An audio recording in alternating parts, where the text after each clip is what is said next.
For those to whom we owe so much.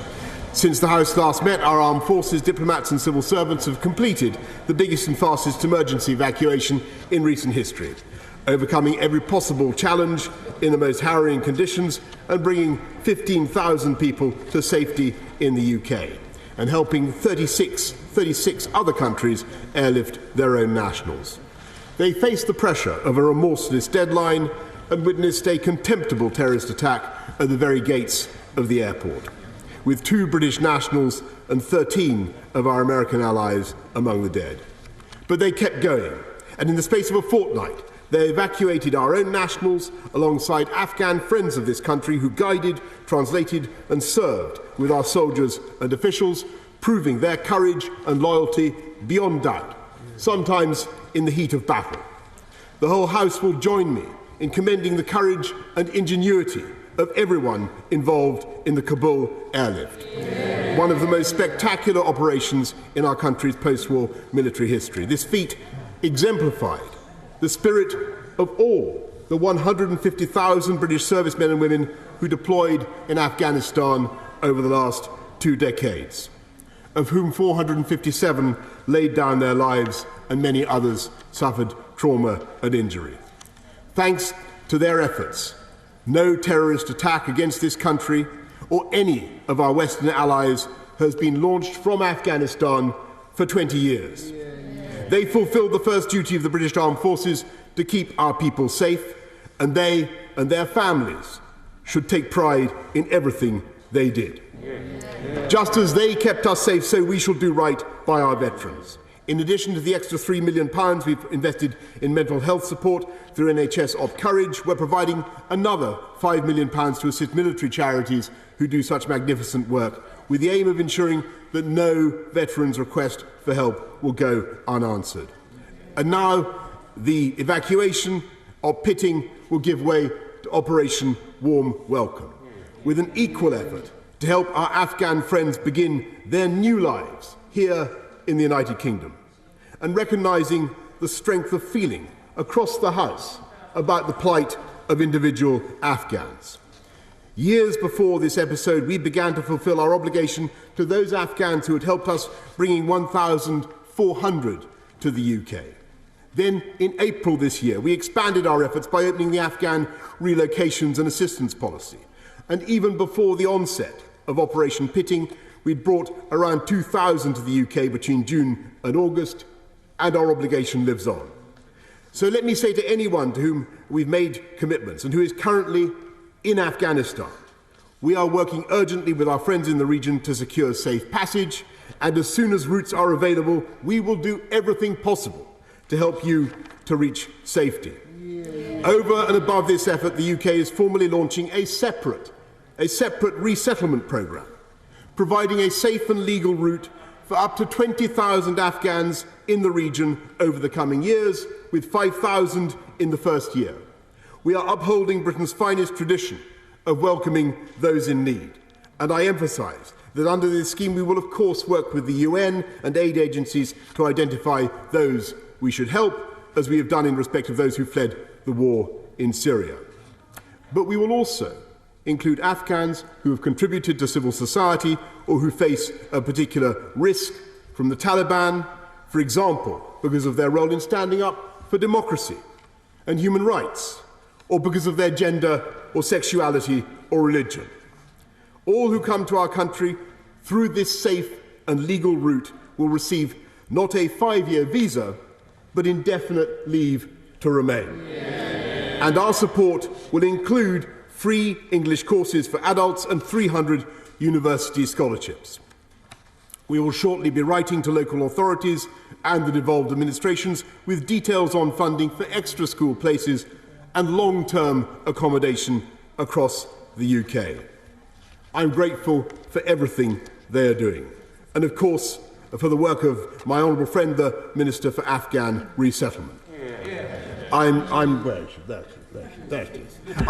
delighted but not surprised that across our country people have been fundraising for our Afghan friends, and we've received numerous offers of help from charities and ordinary families alike.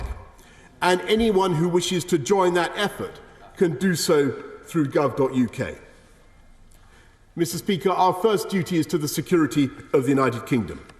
And if the new regime in Kabul wants international recognition and access to the billions of dollars currently frozen in overseas accounts, then we and our friends will hold them to their agreement to prevent Afghanistan from ever again becoming an incubator for terrorism, and we shall insist on safe passage for anyone who wishes to leave and respect for the rights of women and girls.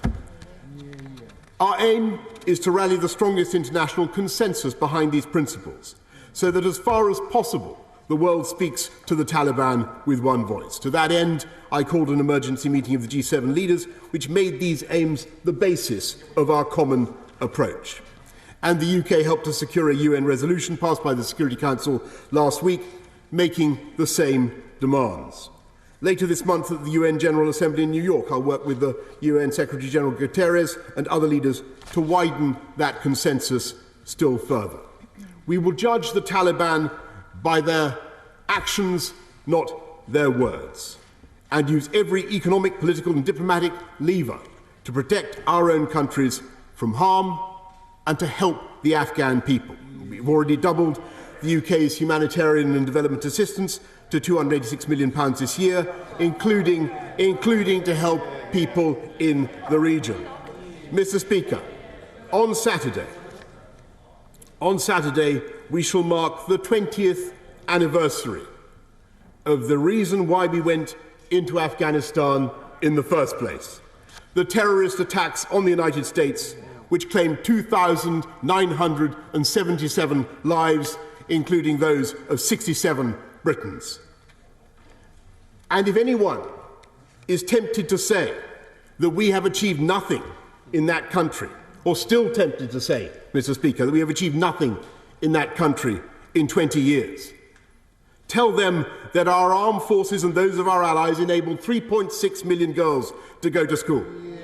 Tell them that this country and the Western world were protected from al-Qaeda in Afghanistan throughout that period. And tell them, Mr. Speaker, that we have just mounted the biggest humanitarian airlift in recent history. 8 times, the RAF rescued more than 400 people on board a single plane, the most that had ever travelled on an RAF aircraft in its 103-year history, helping thousands of people in fear for their lives, helping thousands to whom this country owes so much, and thereby revealing the fundamental values of the United Kingdom. There are very few countries that have the military capability to do what we have just done, and fewer still that would have felt the moral imperative to act in the same way. We can be proud of our armed forces and everything they have achieved, and for the legacy they leave behind, and what they did was in the best traditions of this country, and I commend this statement to the House. Leader of the Opposition, Keir Starmer. Thank you, Mr. Speaker, and thank you to the Prime Minister for an advance copy of his statement. UK Prime Minister Boris Johnson once again defending the Afghan withdrawal, the manner in which the withdrawal took place, hailing the evacuation efforts. At the same time, reiterating that the Taliban would be judged on the basis of their actions and not their words. Let's listen in. Risk their lives to help others escape.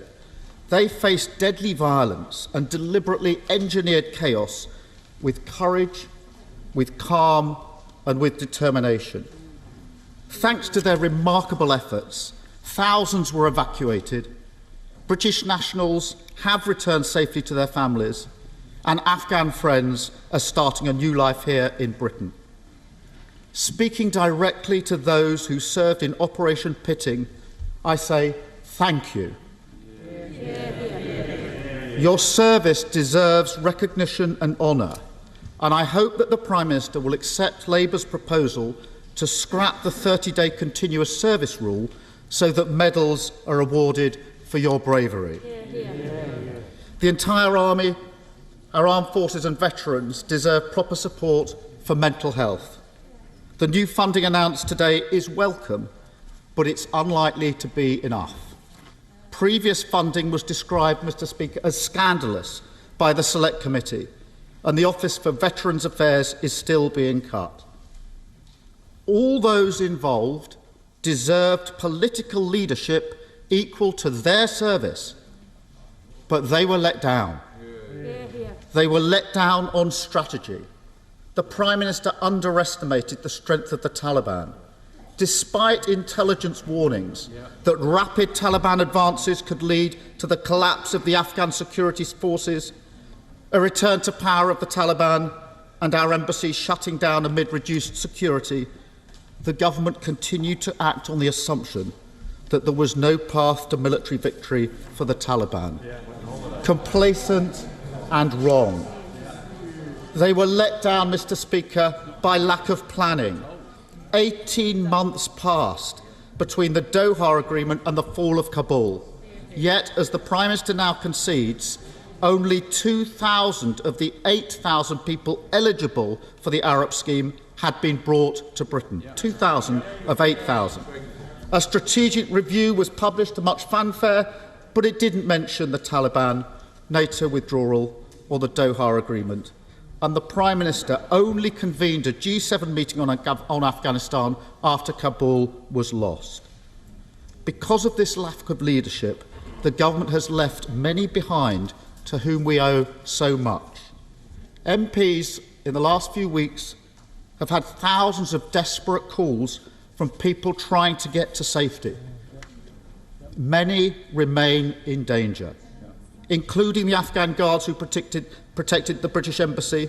In my constituency, and I'm not alone, members across the House will have had this, Afghans who applied for the Arab scheme weeks ago, sometimes months ago, who were clearly eligible, but weren't processed quickly enough by this government, didn't make it to the planes. And the stress levels of them and their families and all of our teams and caseworkers has been palpable in the last few weeks and months. A familiar and desperate story to many across this House, on both sides. The government doesn't even know how many UK nationals and how many Afghans eligible under the Arab scheme have been left behind to the cruelty of the Taliban. A national disgrace. Even if they could identify who they'd left behind, the government doesn't have a plan to get everybody out. Kabul airport remains closed to international flights. Safe passage has not been created to Afghans' neighbours. And whatever the Prime Minister says today, there is no international agreement on the resettlement of Afghan refugees. We have a Prime Minister incapable of international leadership just when we needed it most. I know it's uncomfortable. The terrible attacks from ISIS-K highlight the new security threat. The government must act quickly to coordinate international partners to ensure the Afghan government's collapse does not lead to a vacuum for terrorists to fill. And there's a desperate need for humanitarian support. The return to 2019 levels of aid spending is necessary, and where's the plan to ensure it doesn't fall into the wrong hands? Mr. Speaker, to those that have managed to escape Afghanistan and have arrived here in the UK, we say welcome. I know you will give as much to this country as you make it your new home. All you need is help and support. And I'm pleased that indefinite leave to remain will now be granted to all those who arrive by safe and legal routes. Local authorities across the country are trying to play their part, but they've been in the dark as to how many people they'll be asked to support and what resources they will have to do so. So we will look at the details. We will look at the details of the letter the Prime Minister referred to and examine the details. History will tell the tale of Operation Pitting as one of immense bravery. We are proud of all those who contributed, their story made even more remarkable by the fact that whilst they were saving lives, our political leadership was missing in action. Thank you. Well, Mr. Speaker, there weren't many questions that the Right Honourable Gentleman put to me in that. He made the general assertion that the government hadn't been focusing on Afghanistan, but as far as I can remember, he didn't even bother to turn up to the first of the 3 statements I've given on Afghanistan in this House, Mr. Speaker, this year. I don't know where he was. Such were his instincts and such were his understanding of the importance of that issue. I can tell him, Mr. Speaker, that actually his figures are quite wrong. That before April we helped 1,400 people to safety from Afghanistan under the ARAP scheme since April and August the 14th. We helped a further 2,000. And then, as he knows very well, Mr. Speaker, between August the 14th and August the 28th, this country performed an absolutely astonishing feat yes, of course. Yes, of course, Mr. Speaker, we are going to do everything we can to help those who wish to have a safe passage out of Afghanistan. And that is why we will continue with our international friends and partners to apply whatever pressure we can, economic, diplomatic, on the Taliban to ensure that they comply with that, Mr. Speaker, as they have said that they will. But, Mr. Speaker, I think the right honourable gentleman should, in all candour, acknowledge the immensity of the achievement of the armed forces of this country in planning and preparing for months for Operation Pitting, Mr. Speaker, and then, Mr. Speaker, contrary to what he has just said, extracting almost double the number that they are originally preparing to do. It is a quite astonishing feat. It is a quite astonishing military and logistic feat. And one thing I welcome, Mr. Speaker, is his congratulations to the armed forces for what they did. Tobias Elwood. Thank you, Mr. Speaker. Veterans and families, indeed the wider public, are asking what was it all for? The country is back in the hands of a dictatorship, terrorism is once again allowed to thrive, and the people of Afghanistan now face humanitarian disaster. More worryingly, the limits of the UK and Western influence have been exposed, and with America now adopting a more isolationist foreign policy, we have passed the high watermark of Western liberalism that began after the Second World War. This is a dangerous geopolitical turning point. I ask the Prime Minister, would he agree there is now a void of leadership in the West and NATO? And if Britain wants to fill that void, as we should do, it will require a complete overhaul of Whitehall to upgrade our strategic thinking, our foreign policy output, and our ability to lead. Mr. Speaker, my right honourable friend deserves to be listened to with great respect on Afghanistan and for his service. He understands these issues deeply, but I must tell him that I think people listening to this debate across the country could be forgiven for not recognising that this country actually ceased military operations in Afghanistan in 2014. And what we are doing now is making sure that we work with our friends and partners around the world to prevent Afghanistan from relapsing into a breeding ground for terror, to make sure that we use all the levers that we can to ensure that the rights of women and girls are respected, and that everybody who wants safe passage out of Afghanistan is allowed to do that. That is what we're going to do, and we will continue to show the leadership that we have in the G7, in the P5, in NATO, and all the other forums in which this country leads the West. Ian Blackford, the Leader of the SNP. Thank you, Mr. Speaker, and can I thank all those that assisted in the evacuation from Afghanistan over the last few weeks, and can I thank the Prime Minister for an advance copy of his statement. Mr. Speaker, normally we have a Cabinet Minister sent to the House to cover for the Prime Minister, but today we have before us the Prime Minister desperately trying to cover for a Foreign Secretary who should have been sacked weeks ago. During committee last week, the Foreign Secretary failed to answer even basic questions from my honourable friend, the member for Glasgow South. I genuinely hope that the Prime Minister is better prepared today. Mr. Speaker, there is barely an MP in this House who hasn't submitted urgent and sensitive information to the Foreign Office on UK and Afghan nationals desperate to find safe passage away from the Taliban. It is a disgrace that most of these urgent queries have been left unresolved and unanswered. A disgrace not for us, but for all those who have been left behind, UK and Afghan nationals who are now fearful and in many cases in hiding. Thousands of desperate people we have a debt of responsibility to, have been left with no clarity, no answers and no help. So let me ask the Prime Minister, what assessment has been made of the number of UK nationals left in Afghanistan, And what plans are there to assist them? How many Afghans that qualify under the ARAP scheme as interpreters or in other groups who have been left behind? And will the Prime Minister apologise to those who have been left behind, left high and dry, those that the UK has a responsibility to? Last night, in correspondence from Lord Ahmed, the government gave the excuse that delays in evacuating all those with rights were because the Foreign Office had received more correspondence than during COVID. But, Mr Speaker, there is a fundamental difference. No one knew COVID was coming. The government had 18 months to prepare an exit strategy in Afghanistan. So can the Prime Minister give a firm deadline when the massive backlog of applications will be processed and provide a new target date for when safe passage will be offered to those UK and Afghan citizens? When Parliament was recalled, the Prime Minister publicly agreed to hold a four-nation summit on the UK's responsibility to welcome refugees here. Can I ask the Prime Minister to give us the date when that summit will take place? And finally, with all the talk of cabinet reshuffle, can the Prime Minister guarantee that the Foreign Secretary will finally be sacked in any reshuffle?